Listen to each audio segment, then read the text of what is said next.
누가복음 5장 1절로 10절 말씀까지 합독하겠습니다. 무리가 몰려와서 하나님의 말씀을 들을새 예수는 게네사렛 호숫가에 서서 호숫가에 배 두 척이 있는 것을 보시니 어부들은 배에서 나와서 그물을 씻는지라. 예수께서 한 배에 오르시니 그 배는 시몬의 배라. 육지에서 조금 떼기를 정하시고 앉으사 배에서 무리를 가르치시더니 말씀을 마치시고 시몬에게 이르시되 깊은 데로 가서 그물을 내려 고기를 잡으라.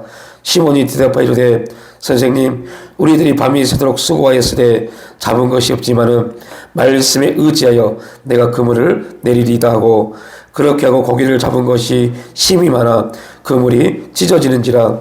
이에 다른 배에 있는 동무들에게 손짓하여 와서 도와달라 하니 그들이 와서 두 배의 처음에 잠기게 되었더라. 시몬 베드로가 이를 보고 예수의 무릎 아래 엎드려 이르되 주여, 나를 떠나소서, 나는 죄인이로소이다 하니, 이는 자기 및 자기와 함께 있는 모든 사람이 거기 잡힌 것으로 말미암아 놀라고, 세베대의 아들로서 시몬의 동업자인 야고보와 요한도 놀랐습니다. 예수께서 시몬에게 이르시되 무서워하지 말라, 이제후로는 내가 사람을 취하리라 하시니. 아멘.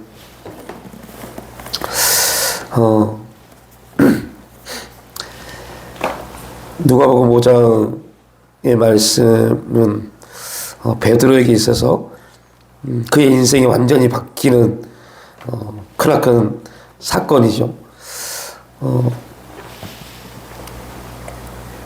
바울에게 다메섹에 체험이 있었다면 베드로에게는 오늘 많은 체험 중에 누가복음 5장의 체험이 베드로의 인생이 바뀌는 그러한 체험일 겁니다.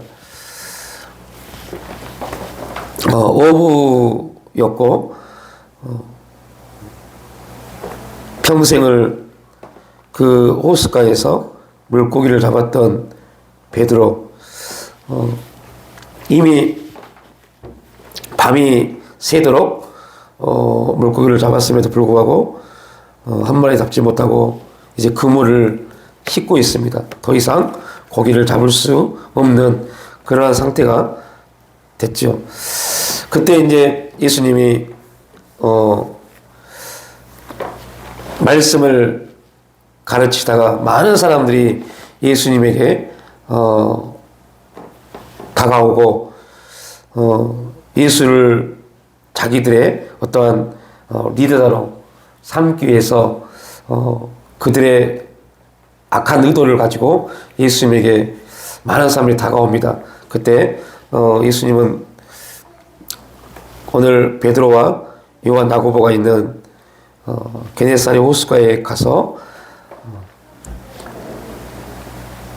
그 호숫가에 있는 밤새 그물을 치르라고 그럼에도 불구하고 한 마리도 잡지 못한, 그래서 하루를 그들의 시간을 마감하는 그 배의 주인, 그 배에 올라와서 그 배 주인에게 많은 무리들이 모여 있으니까 조금 배를 육지에서 멀리 띄어서 그들 앞에서 내가 서서 말씀을 가르칠 수 있도록 해주라라고 부탁을 했고, 베드로는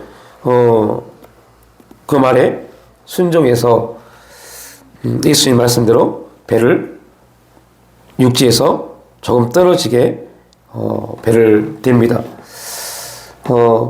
본론에 들어가기 전에 제가 이 말씀을 묵상하면서 배를 타보신 분들은 이게 얼마나 어려운 일인지 알 겁니다.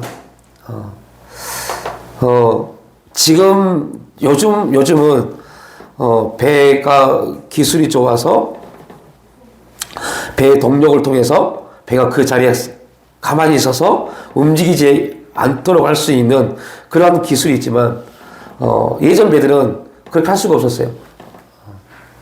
배가 계속 움직이고 파도가 치고 출렁이면 배가 흘러 떠내려갈 수밖에 없는, 그걸 막기 위해서는 누군가는 계속 뒤에서 뭐하고 있어야 돼요?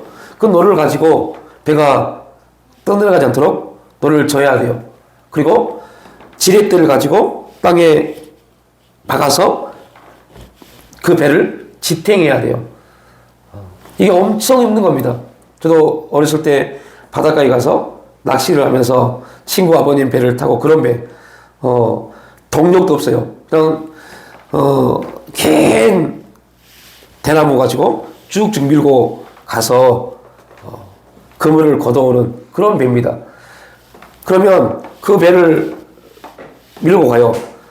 그래서 그 목적지에 가서 그 힘이 좋은 사람이 긴 장대를, 대나무를 땅에 그 바다 밑에다 꽂습니다. 그리고 계속 그걸 지탱하고 있어야 돼요. 너무 힘드니까, 한 5분 지나면 너무 힘드니까 사람을 바꿔가면서 그 대나무를 가지고 배를 지탱을 해야 돼요. 그래야만이 그물을 올릴 수 있습니다. 안 그러면 배가 떠내려가서 걷잡을 수 없게 돼버려요. 그 부분을 상상을 하면서 오늘 베드로가 예수님 말씀에 의해서 배를 육지에서 조금 떨어지게 하고 베드로는 어떻게 하고 있었을까라는 생각을 해봤어요. 예수님이 배에 앉으셔서 말씀을 선포할 때 베드로는 어떻게 있었을까? 제가 어느 목사님 설교를 들어보니까 그분은 배에 대해서 아무것도 모르신 분입니다. 그렇게 설교하시더라고요. 베드로는 예수님의 누구처럼요? 마리아처럼 예수님의 발 앞에서 말씀을 들었을 것이다. 이건 굉장히 잘못된 겁니다. 전혀 몰라서 그래요. 또 이렇게 생각해 볼 수 있겠죠. 예수님이 말씀으로 능력으로 배야 너는 가만히 있어 라고 하셨으면 배는 가만히 있었을 겁니다. 성경 어디에도 그런 내용이 나와 있잖아요. 그렇다면 누군가는 뒤에서 지렛대로 배를 움직이지 못하게 하고 있었을 거라고. 그건 누구겠어요? 베드로의 배니까 베드로가 그렇게 했겠죠. 그러면 돌이켜보자고요. 여러분, 말씀이 선포되어지고 말씀이 증거되어졌을 때 내가 다른 일을 하고 있으면 그 말씀이 들리겠냐고요. 그러니까 우리가 성경을 읽을 때 그냥 단편적으로 믿음이 너무 좋아서 아멘 아멘 아멘 하고 읽어버리면 이 말씀은 나에게 아무리 역사가 이루지 못합니다. 그래서 몇 번을 읽어봐야 돼요. 다른 각도를 가지고 몇 번을 성경을 읽어봐야 돼요. 그래야만 이 성경을 통해서 하나님이 우리에게 말씀하시고자 하는 내용이 들려지기 시작합니다. 하나님의 말씀, 기록된 성경의 말씀이 우리에게 레마로 들려져야만이 그 말씀이 실제가 됩니다. 그렇지 않으면 아무리 말씀을 읽어도 그 말씀은 그냥 글입니다. 글. 좋은 글. 기독교인들이 읽는 글이 되어버립니다.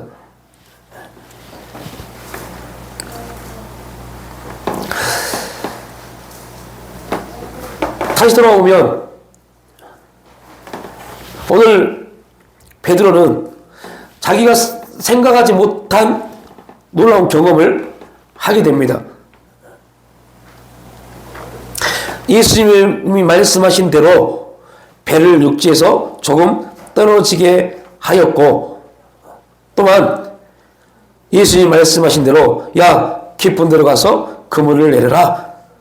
그러면 고기가 잡힐 것이다 라고 했을 때 깊은 데로 가서 그물을 내렸습니다. 자, 이 본문, 이 내용을 가지고 설교를 저희 교회에서 4번을 한 것 같아요. 그러면서 동일하게 한 말이 있습니다. 여러분, 뱃사람들은요, 그물을 걷어서 그물을 씻어버리면 이제 희망입니다. 그물을 내리지 않습니다. 굉장히 힘든 작업입니다, 이 작업이. 그런데 이미 그 일을 끝마쳤습니다. 그런데 예수님이 말씀을 증거하고 난 다음에 베드로에게 말합니다. 야, 저 깊은 데 가서 그물을 내려 고기를 잡으라고 말씀하십니다. 도저히 베드로는 어부의 입장에서 말도 안 되는 소리입니다. 또 하나, 우리 주일날 잠깐 말씀드렸지만, 또 하나, 지금은 이제 언제예요? 아침입니다. 깊은 곳에 고기가 없을 시기입니다. 그래서 주님 말씀합니다. 깊은 데로 가라. 베드로 입장에서는 말도 안 되는 소리입니다.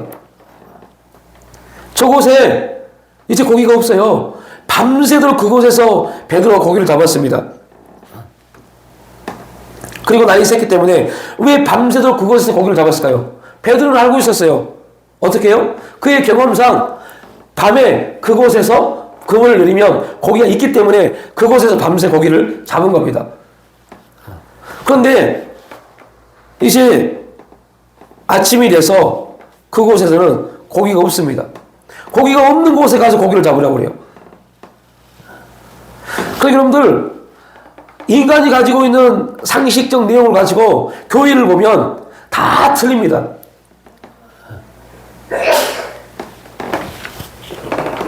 또 한 가지는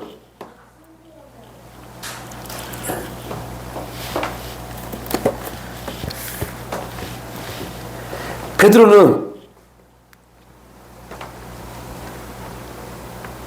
밤이 새도록 고기를 잡았고, 그리고 더 이상 고기를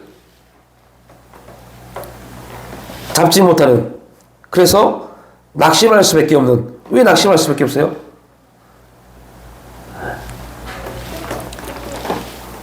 아마 작년 9월달 설교일 겁니다. 이런 말씀을 드렸습니다. 이들은 가난한 사람들입니다. 그리고 매일매일 가서 고기를 잡을 수 있는 그러한 여력도 되지 못합니다. 그리고 많은 사람들이 이 내용의 배경을 알지 못하면, 오늘 못 잡으면 내일 가서 잡으면 되지, 이렇게 말씀하시는 분도 계십니다. 전혀 그러한 내용이 아닙니다. 그렇게 매일매일 나가서 고기를 잡을 수 있는 그러한 환경도 되지 못했습니다. 그러니까 오늘 고기를 못 잡으면 언젠가 고기를 잡으러 나갈 텐데, 그때까지 그들은 굶어야 돼요. 그만큼 어려운 상황입니다. 지금의 말로 표현하면 완전히 절망입니다. 완전히 낙심입니다. 어떻게 해야 할지 모릅니다. 여러분, 우리가 어떤 환경 가운데, 상황 가운데 낙심하고 절망했을 때 누군가가 와서 하나님이 당신의 인생 가운데 축복하실 겁니다. 그때 여러분들 그 말씀이 하나님 음성 들려질까요? 안 들려져요. 열심히 기도하고 전심으로 기도하시면 하나님이 기도에 응답하실 겁니다. 그럼 우리는 이렇게 말합니다. 그동안 나 기도했는데? 지금까지 기도했는데? 라고 말할 겁니다. 완전히 절망과 낙심 가운데 있는 사람들에게 기도하세요. 기도하면 하나님 응답하십니다. 라고 말했을 때 그 말을 가지고 아멘! 예, 기도하겠습니다. 더 기도할게요. 아니요, 못합니다. 말은 한다고 합니다. 그러나요, 진짜 절망이라는 상황 가운데 딱 놓이면요, 기도도 안 나와요.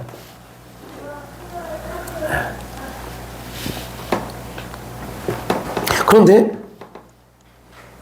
오늘 베드로는 예수님의 말씀에 순종합니다. 그래서 우리는 보통 이 말씀을 이렇게 설교합니다. 순종하면 복받는다. 순종하면 기적이 일어난다. 라고 말합니다. 그런데 여러분들, 중요한 것은요, 오늘 예수님이 누가복음 5장에서 말씀하시고자 하는 내용은 거기에 머물러 있지 않습니다. 순종하면 복받는다. 순종하면 기적이 일어난다. 여기에 머물러 있지 않습니다. 왜냐하면 엄청난 많은 고기를 잡았습니다. 그리고 그 상황을 통해서, 그 환경을 통해서 시몬 베드로가 행했던 일은 우리가 생각한 것 전혀 다른 행동을 보입니다. 다시 말하면 그물이 찢어지도록 어마어마한 물고기를 잡았으면 어떻게 해야 돼요? 할렐루야, 하나님, 우리는 할 수 없지만 하나님은 하십니다. 하나님 감사합니다. 이렇게 기도하고 이렇게 고백했어야 돼요. 그런데 놀라운 것은 그러한 내용은 어디에도 나와 있지 않습니다. 그리고 이렇게 말합니다. 시몬 베드로가 이를 보고 예수의 무릎 아래 엎드려 이르되 주여 나를 떠나소서 나는 죄인입니다 라고 고백합니다. 놀랍지 않으세요? 기적을 경험하고 기적을 보고 베드로의 입에서 나온 고백은 나는 죄인입니다 입니다. 베드로의 회개입니다. 우리는 이 기적을 경험하면, 이러한 기적을 경험했으면 우리가 베드로라면 어떻게 했을까요? 와, 역시 말씀에 순종하니까 이런 복을 받는구나. 할렐루야 하나님 감사합니다 라고 말할 겁니다. 기적을 베풀어 주신 하나님 감사합니다 라고 고백했을 겁니다. 그런데요, 마태복음 4장, 마가복음 1장 동일한 내용입니다. 그 어디에도 그런 내용이 없어요. 중요한 것은 이 사건을 통해서 베드로에게 하나님이 베드로를 통해서 고백하게 하신 사건은 회개였어요. 나는 죄인입니다를 고백하게 한 거였어요. 왜? 이제 그러면 우리는 여기서 질문을 해야죠. 왜 이 기적을 통해서 하나님은 베드로의 입에서 감사가 아니라 회개하게 하셨을까? 보편적으로 기본적으로 감사가 나와야 되는데 감사가 아닌 왜 회개일까? 보통 회개는 언제 되나요? 회개는 죄를 깨달았을 때 나타나는 반응입니다. 그러면 기적을 통해서 베드로는 자기가 누구임을요? 죄인임을 깨달았어요. 이게 참 놀라운 겁니다. 그럼 우리 또 하나의 질문을 가질 수 있겠죠? 베드로는 어떤 죄를 깨달았기에, 자기가 어떠한 죄를 깨달았기에 감사하지 않고 오히려 회개했을까요? 이게 우리의 또한 질문이 돼야 돼요. 누가복음 5장을 통해서 이 베드로 사건을 통해서 우리에게 하나님이 말씀하시고자 하는 놀라운 내용입니다. 왜 감사가 아니라 회개였을까? 뭐를 깨달았길래? 베드로가 그 기적을 보고 뭐를 깨달았길래? 왜요? 우리도 마찬가지입니다. 하나님 우리에게 어떠한 역사를 나타냈을 때 그 역사의 목적이 뭔지를 모르면 우리는 그냥 막연하게 하나님 나에게 이러한 일을 행하셨습니다. 감사합니다. 끝나버립니다. 어떠한 일은 우리를 뭐하게 하기 위해서요? 회개하게 하기 위해서 나타내시는 하나님의 일임에도 불구하고 모르니까 그냥 감사로 끝나버릴 때가 너무너무 많아요.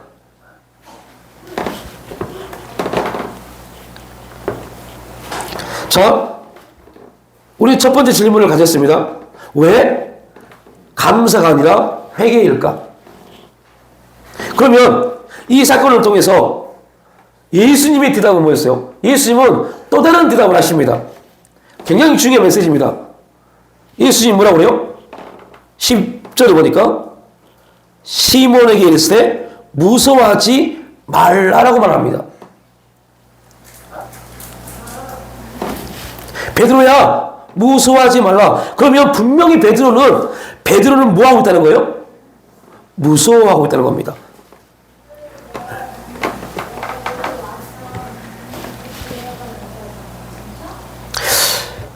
베드로는 그러면 무엇을 보고 무서워했을까요? 뭐에 대한 두려움이 베드로에게 있었을까요? 생각을 해보세요. 이게 참 재밌더라니까요. 저는 이 말씀을 보고 되게 재밌습니다. 아니, 기적을 보고 감사하지 않고 회개했습니다. 그런데 회개했습니다. 그 회개하는 베드로를 보고 예수님이 말씀합니다. 야, 두려워하지 마. 무서워하지 마. 라고 말합니다. 그러면 베드로는 지금 나는 죄인입니다. 라고 말할 때 그 모습이 베드로의 입장, 예수님이 볼 때 뭐 하고 있다는 거예요? 두려워하고 있다는 겁니다. 또 하나의 질문입니다. 자, 두 번째 질문에서 하나는 뭐였어요? 감사가 아니고 회개였어요. 두 번째는요, 두려움이요. 세 번째 질문입니다. 10절에 보면 이렇게 말씀하고 있죠. 세베대의 아들로서 시몬의 동업자인 야고보와 요한도 놀랐다라고 말합니다. 분명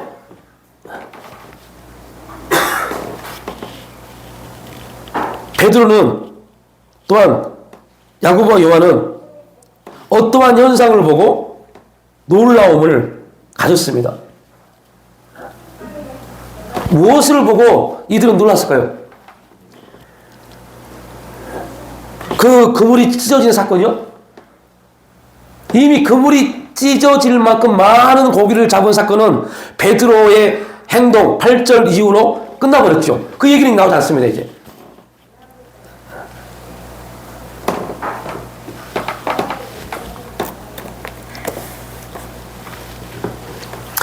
그러니까 우리 이 세 가지 질문, 누가복음 5장을 통해서 이 세 가지 질문에 대한 우리의 물음이 있어야 돼요.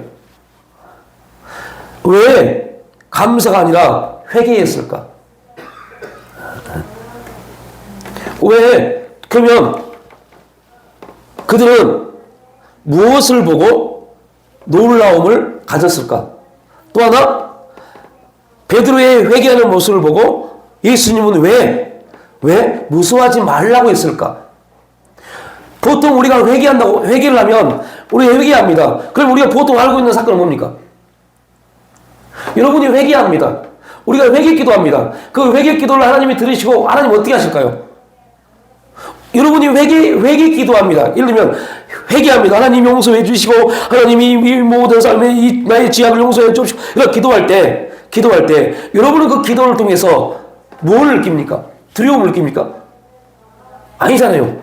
우리의 회개에는 반드시 우리는 보통 이렇게 생각합니다. 우리가 회개하면 하나님 뭐가 임해요? 용서가 임한다. 이게 우리가 보통 알고 있는 상식 공식입니다. 이게 공식입니다. 우리의 회개에 하나님이 우리의 모든 죄를 용납하시고 용서하신다. 이게 우리의 상식입니다. 그럼 우리가 두려움이 있어요? 없어요? 없어야죠. 그런데 예수님이 베드로를 보고 베드로야 두려워하지 마. 그러면서 이렇게 엉뚱한 답변을 줘버립니다. 이제 후로는 내가 사람을 치하리라.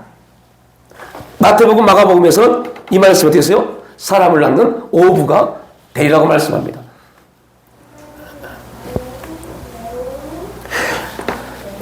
자, 재미난 얘기입니다. 베드로는 분명 두려워했습니다. 뭔가의 두려움이 있었습니다. 그 두려움을 보시고 예수님은 이런 답변을 주십니다.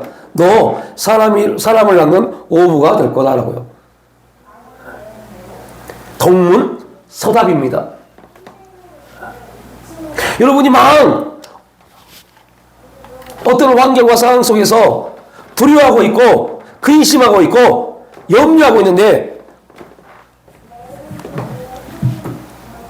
여러분을 위해서 기도해 주는 사람, 여러분을 위해서 간절히 주 앞에 아뢰고 있는 사람이 와서 위로한답시고 엉뚱한 소리를 한다고 한번 가정을 해보자고요. 그때 그 말이 어떻게 들려지겠냐고요.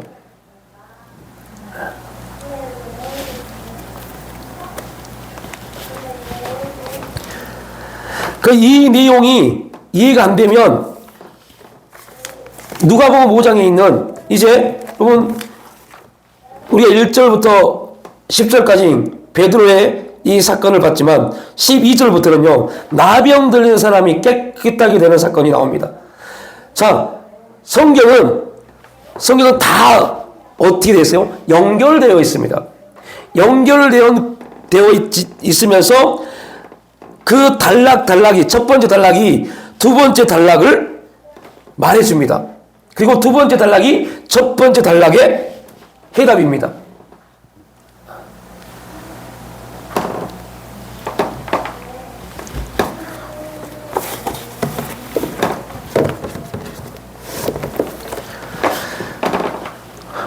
참 재미난 부분이죠. 도대체 왜 베드로가 그렇게 행했을까? 왜 그들은 감사하지 않고 회개하였고 놀라움을 가졌을까? 그리고 두려워했을까? 무엇이 그들을 두렵게 하였을까? 두려워하고 있는 그들에게 예수님은 생각지도 못한 말씀을 하십니다. 너를 내가 사람 낚는 업으로 취하였다라고.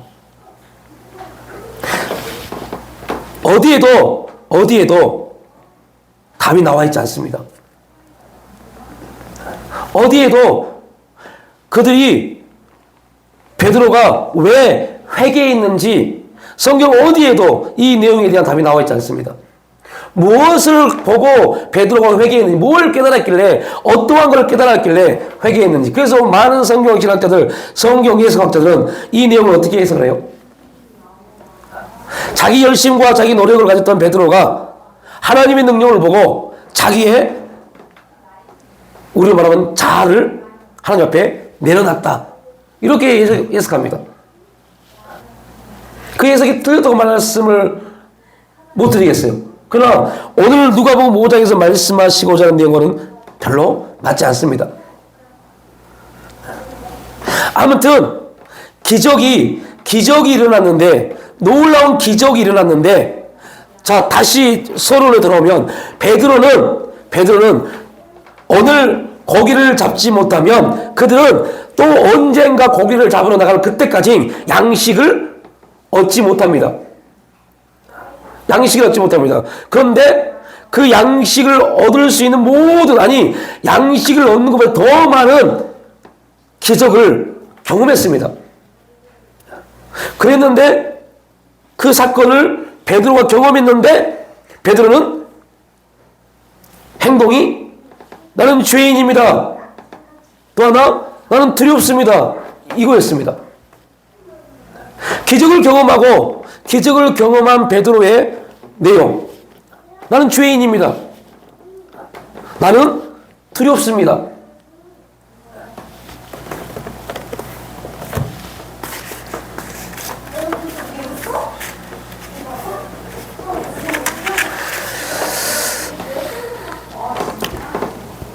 저는 여기서 오늘 이거에 대한 답변을 말하려고 하지 않습니다. 이거는 여러분에게 숙제니까요. 묵상해 보셔야 돼요. 계속 질문해 보셔야 돼요. 베드로가 과연 어떠한 죄를 깨달았길래 베드로가 오늘 이곳에서 회개했을까? 베드로는 어떠한 부분에 대한 무서움을 가졌을까? 두려움을 가졌을까? 그리고 예수님은 그 두려워하고 있는 베드로에게 두려움에 대한 해답이 아닌 엉뚱한 예수님의 목적, 예수님이 베드로를 부르신 목적에 대한 이야기를 하고 이 내용은 끝나버립니다. 베드로의 마음이 어떤지, 베드로가 지금 그 불안해서 두려워해서 어떤지 예수님은 관심이 없습니다. 예수님의 관심은 너는 하나님이 사람 낚는 업으로 이미 예정하셨어. 이걸로 끝내버립니다.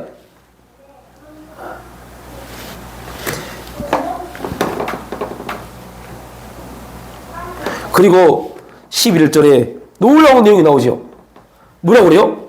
그들이 배들을 육지에 대고 모든 것을 버려두고 예수를 따랐다라고 말씀합니다.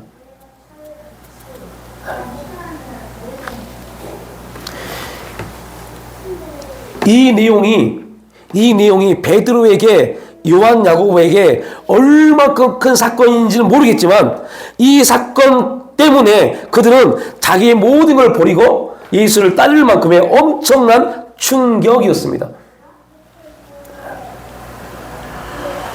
오늘 우리에게 주어진 삶 속에서의 모든 일들이 우리에게 그러한 충격으로 다가오냐고요. 그래서 우리가 변화가 되려면 세 가지가 만나야 된다고 그랬죠. 기억나십니까? 세 가지가 만나야 돼요. 하나는 뭐예요? 사건이요. 그 사건에 뭐가 만나야 돼요? 말씀이 만나야 돼요. 사건에 말씀이 만나도 역사가 없습니다. 왜요? 그 말씀이 실제가 되기 위해서는 반드시 누가요? 성령이 역사해야 돼요. 우리가 하나님의 사건을 주신 이유가 있어요. 뭐 하도록요? 말씀을 만나도록요. 말씀을 만나면 그 말씀 앞에 우리는 엎드릴 수밖에 없습니다. 그 말씀 앞에 엎드려서 그 말씀이 나에게 뭐라고 감동하시는지 귀를 기울일 수밖에 없습니다. 그때 성령께서 역사하셔서 그 말씀이 나에게 왜 주어졌는지, 이 환경을 통해서 나를 어떻게 만들어 가실지, 그게 누가복음 5장에서 오늘 우리에게 주시고자 말씀입니다. 기적의 목적이 있어요. 하나님 우리에게 기적을 나타내시고 역사하시는 목적이 있어요. 그걸 깨닫지 못하면 우리는 계속 기적만 바랍니다.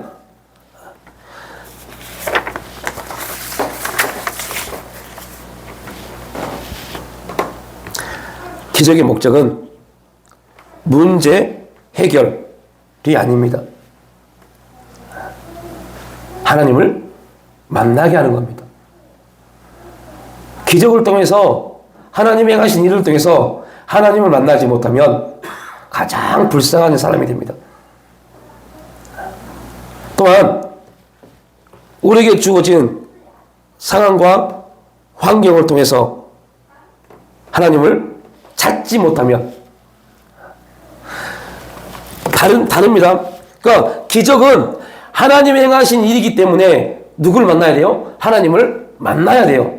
우리에게 주어진 상황과 환경은 우리를 뭐 하도록요? 하나님을 찾도록 주신 겁니다. 그런데 우리는 이렇게 말합니다. 목사님 무슨 말씀이세요? 그동안 저 하나님을 찾기 위해서 매일 기도하고 하나님을 찾기 위해서 얼마나 노력했는데요. 여러분, 그게 잘못돼서 그래요.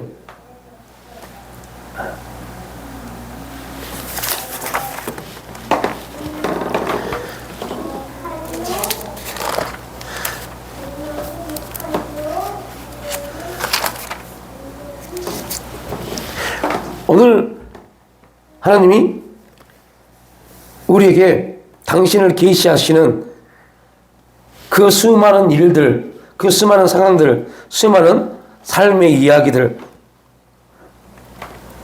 당신을 계속 계시하십니다. 우리 앞에서 우리가 이해할 수 있고 받아들일 수 있을 내용으로 계속 당신을 계시하십니다. 우리는 거기서 그동안 어떻게 받아들여 왔냐면 선별적으로 취합해서 하나님을 만나려고 했고 하나님 앞에 기도해 왔습니다. 종합적으로 하나님이 계시하시는 당신의 계시에 대해서 우리가 그분을 찾고 그분 앞에 은혜를 구하고 나가는 것이 아니라 내 경험과 내가 살아왔던 신앙적인 모든 내용과 내가 하고 있는 신앙적인 모든 내용들을 가지고 선별적으로 내 필요에 의해서 기도하고 내 필요에 의해서 하나님을 찾고 그렇게 왔어요. 그러다 보니 하나님을 만날 수 있었어요? 없습니다. 그래서 하나님이 우리에게 긍정적이든 부정적이든 기적을 나타내십니다. 우리가 할 수 없는 일을 하나님은 행하십니다. 그게 기적입니다. 기적이란 말을 오해하는 사람들이 굉장히 많아요. 어떠한 결과물, 좋은 결과물을 기적이라고만 말씀하시면 굉장히 많은데 아닙니다. 내가 할 수 없는 것을 내가 할 수 있도록 만든 모든 것이 다 기적입니다. 그 기적을 나타내신 목적이 뭐라고요? 당신 만나게 하시려고요. 그래서 오늘 이 10절 말씀을 우리에게 감동하시려고요. 너 네 인생 바꿔야 돼. 지금까지 살아온 네 인생, 그게 네 인생 아니야. 그거는 선별적으로 네가 취합해서 너에게 좋은 네 인생을 네가 만들어 놓은 거야. 이제는 내가 네 인생을 바꿔야겠어. 베드로야, 너 바다에서 호숫가에서 물고기나 잡고 잡힌 물고기를 가지고 너희 가족들을 먹고 사는 거, 이게 네 인생 아니야. 네 인생은 사람을 낚는 어부가 되는 게 네 인생이야. 네가 어렸을 때부터 그렇게 살아왔기 때문에 너는 그런 인생이 너의 인생이라고 착각한 거야. 너 그렇게 살면 안 돼. 이 사건을 우리가 어떻게 받아들이겠냐고요. 그렇게 살아온 게 내 삶이었는데. 야, 내가 너를 목사로 불렀어. 저기 말씀하실 때. 무슨 말씀이세요? 무슨 말씀이세요? 내가 할 수 있는 게 뭐가 있다고? 말이, 제 입장에서의 말이, 너 할 수 없는 사람이고, 가진 거 없고, 배운 거 없기 때문에 너는 나를 더 의지할 수 있지 않느냐? 이건 제 입장에서 저의 고백입니다. 근데 하나님은 그렇게 말씀하지 않았어요. 야, 내가 너를 그렇게 쓰겠다는데, 네가 왜? 그거에 대해서 감나라 배나라. 네 인생을 그동안 네 멋대로 살아왔지만 이제는 내가 너를 이렇게 쓰고 싶다는데 거기에 대해서 너는 아무 말도 하지 마라.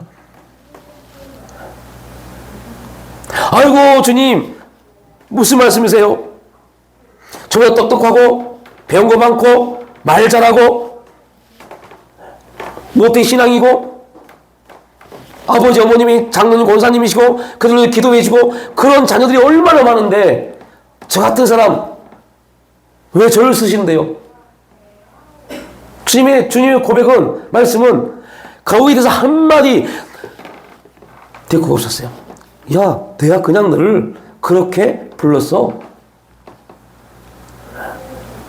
그걸 제 입장에서 이렇게 해서 한 겁니다. 아, 가진 것도 없고 배운 것도 없고 아는 거 없으니 하나님을 더 의지할 수 있기 때문에 그것도 아니더라고요. 요즘 저희 아내가 사모님 저한테 그래요. 아이고 진짜 목사님 진짜 예수 잘 믿고 진짜 주님만 바라보고 주님만 의지하고 갈 그런 사람인 줄 알았는데 지금 와서 보니까 별거 없네. 그런 소리를 간혹 해요. 웃으면서 말하지만요. 그 말을 해요. 저는 그 말이 맞다고 봐요.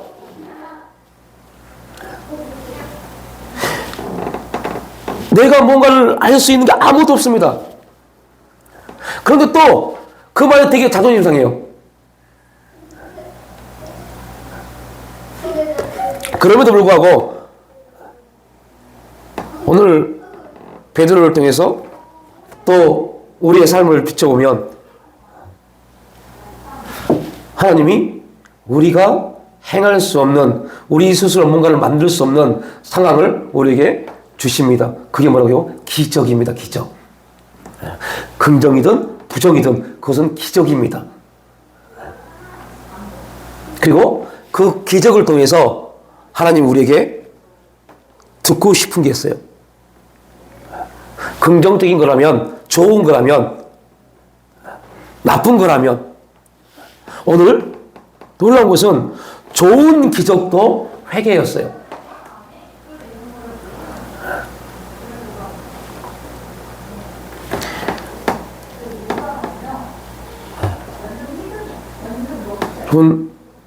오늘 베드로의 이 회개는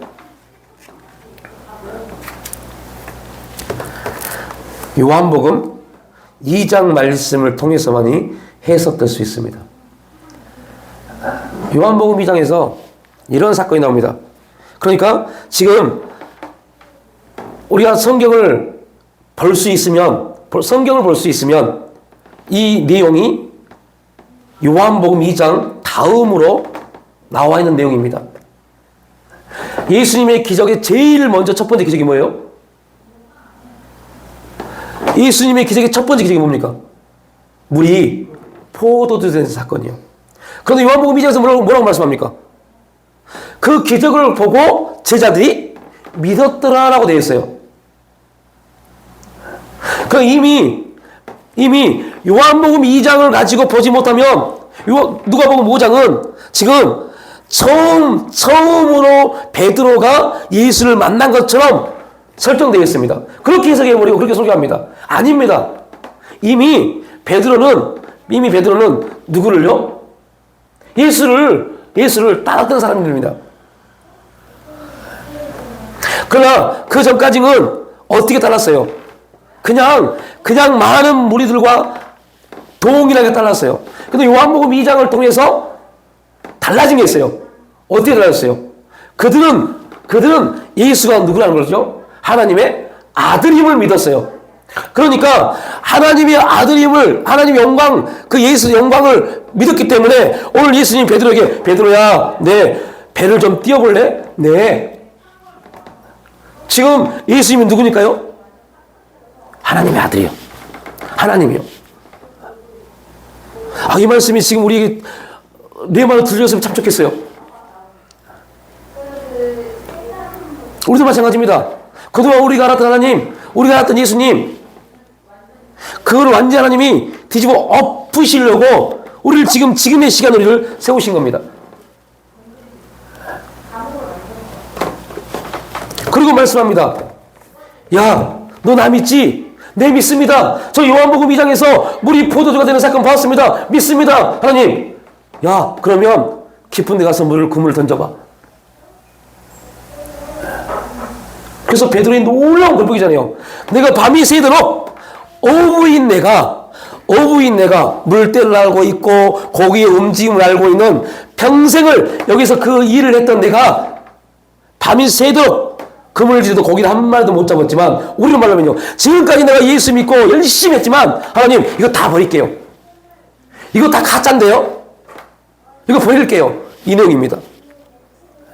나 이거 신앙으로 보지 않을게요. 버릴게요. 지금부터 다시 주님 믿을게요.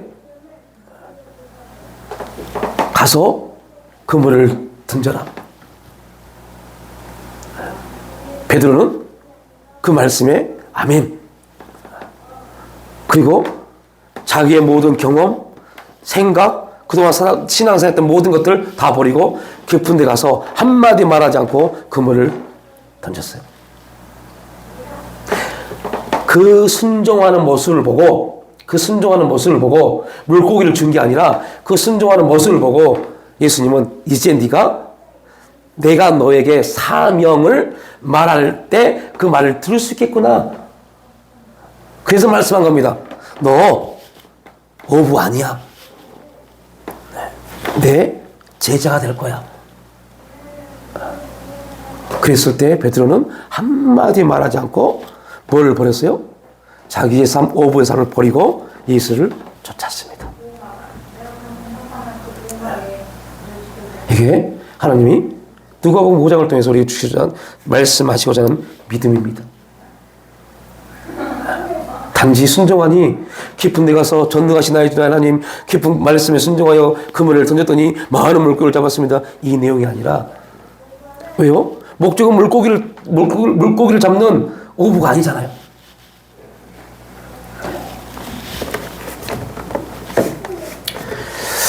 예, 우리 한 2-3분 동안만 함께 기도하겠습니다. 하나님, 말씀을 통해서 내 믿음이 다시 그 말씀 앞에 정립되어지길 원합니다. 정리되어져서 하나님이 기뻐하시고 하나님이 원하시는 그 믿음의 자리에 내가 발을 내딛기를 원합니다. 성령님, 주관하시고 역사에 주옵소서. 주여 한번 기도하겠습니다. 주여.